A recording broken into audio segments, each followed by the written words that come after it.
Olá pessoal, beleza? Primeiro, saudade de todos. Segundo, eu vou começar com essa videoaula aí, que foi mais ou menos aonde a gente parou na nossa aula presencial antes dessa parada aí do coronavírus, né?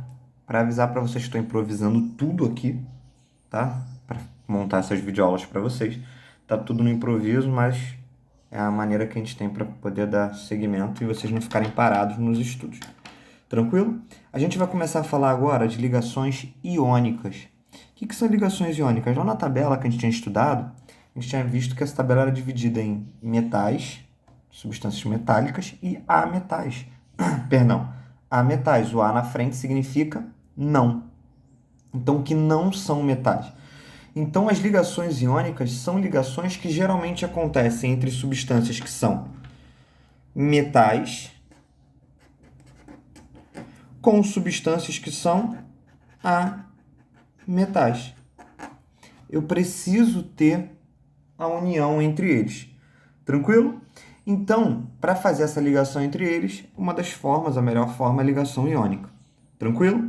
Para a gente poder ver como é que funciona essa ligação, a gente vai ter que relembrar algumas coisas que a gente também já aprendeu em sala. Então, vamos supor que eu quero fazer uma ligação entre o alumínio e o oxigênio. O alumínio é um metal e o oxigênio é um ametal, tá bom? Alumínio é um metal e o oxigênio é um ametal. Como é que eu vou fazer essas ligações? Como é que eu vou fazer essa ligação? Primeira coisa que a gente precisa saber é o número atômico de cada um deles. Então, vamos começar pelo alumínio aqui. Tranquilo? O alumínio, ele tem um número atômico igual a 13. Como é que eu sei isso, Vinícius? Mole, você vai lá na tabela periódica, que a tabela periódica vai te informar qual é o número atômico dele. Tranquilo? E a gente já estudou em sala que número atômico é a mesma coisa que número de prótons. Como eu estou falando que ele tem um número atômico 13 e é um átomo, tá? Não é um íon nesse momento, ele é um átomo, significa que ele tem 13 prótons e também possui 13 elétrons. Beleza? E como é que a gente vai distribuir esses elétrons nas camadas eletrônicas? Lembra que a gente falou? No núcleo do átomo ficam os prótons e os nêutrons. Eles é que têm massa. Em volta, circulando nas eletrosferas, nessas camadas em volta, circulam os elétrons. Então, os elétrons, eles não têm um peso significativo, e eles ficam circulando em torno do núcleo em camadas. Que camadas são essas? A gente chegou a aprender uma divisão que era aquela K, L, M, N, O, P, Q. Lembra? O número máximo de elétrons que cabia em cada uma era 2, 8, 18. Depois de 18, 32, 18 e 8. Não era isso que a gente chegou a combinar na sala de aula? E aí vou dividir o número de prótons do meu alumínio, tá? Perdão, o número de elétrons do meu alumínio nessas camadas eletrônicas aí. Primeira camada só cabe em 2, ele tem 13. Se na primeira só cabe em 2, eu coloco 2. Opa, ele tem 13. Mas 2 ficaram na primeira.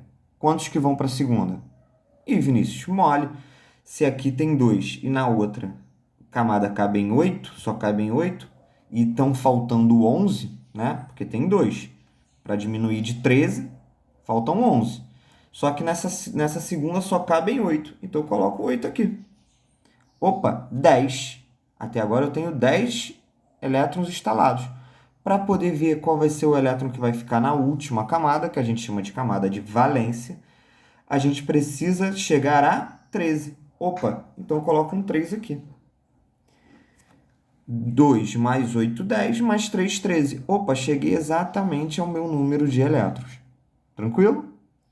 significa que o meu alumínio ele tem 3 elétrons na última camada dele. Beleza? Se ele tem 3 elétrons na última camada, pensa comigo. Para ele manter essa camada estável, ele precisa terminar com ela com 8 elétrons, foi o que a gente combinou em sala.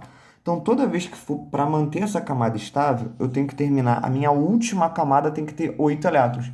Aí eu posso dizer que o meu elemento está estável. Tá?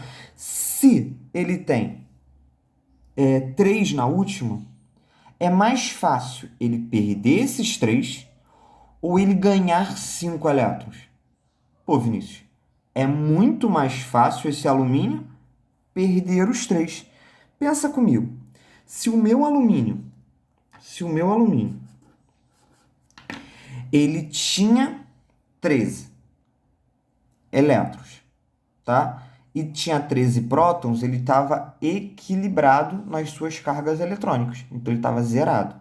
Se agora eu perdi esses 3 últimos aqui, eu vou ter 10 elétrons e 13 prótons, 13 cargas positivas e 10 cargas negativas.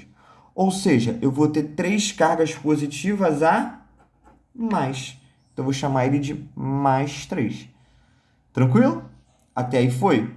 Nós vamos fazer a mesma coisa com o oxigênio.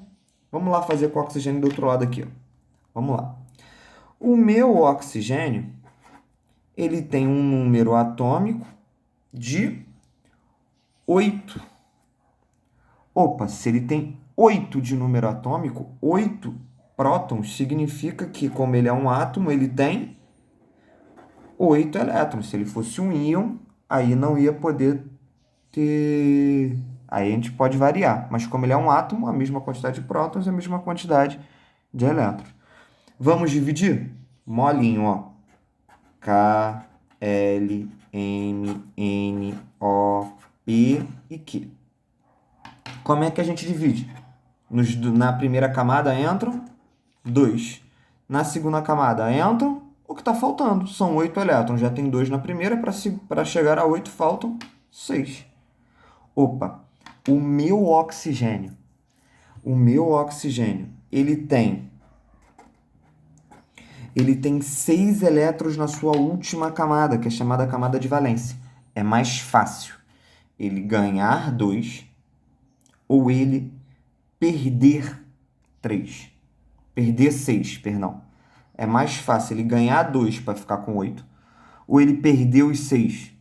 Pô, Vinícius, é muito mais fácil ele ganhar 2. Opa, então o meu oxigênio vai ganhar 2 elétrons. Se ele vai ganhar 2 elétrons, significa que ele vai ficar com uma carga negativa menos 2, porque ele ganhou 2 elétrons. Tranquilo? Aí, o íon que tem carga positiva, a gente chama ele de cátion. O íon que tem a carga negativa, a gente chama ele de ânion. Cátion, ânion. Como é que eu faço a ligação agora? Muito fácil. Primeiro eu coloco o cátion, a carga dele. Depois eu coloco o meu ânion, a carga dele. Agora, eu esqueço as cargas. Vou esquecer as minhas cargas e vou puxar a carga do cátion para baixo aqui do ânion. A carga do ânion, vou puxar aqui para baixo do cátion. Vou fazer o que a gente brincou na sala de aula, que eu brinquei com vocês, que eu chamei de escorrega, né?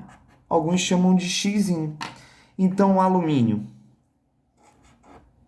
vai receber o número de cargas que tinha lá o oxigênio. Opa, o alumínio vai ficar 2.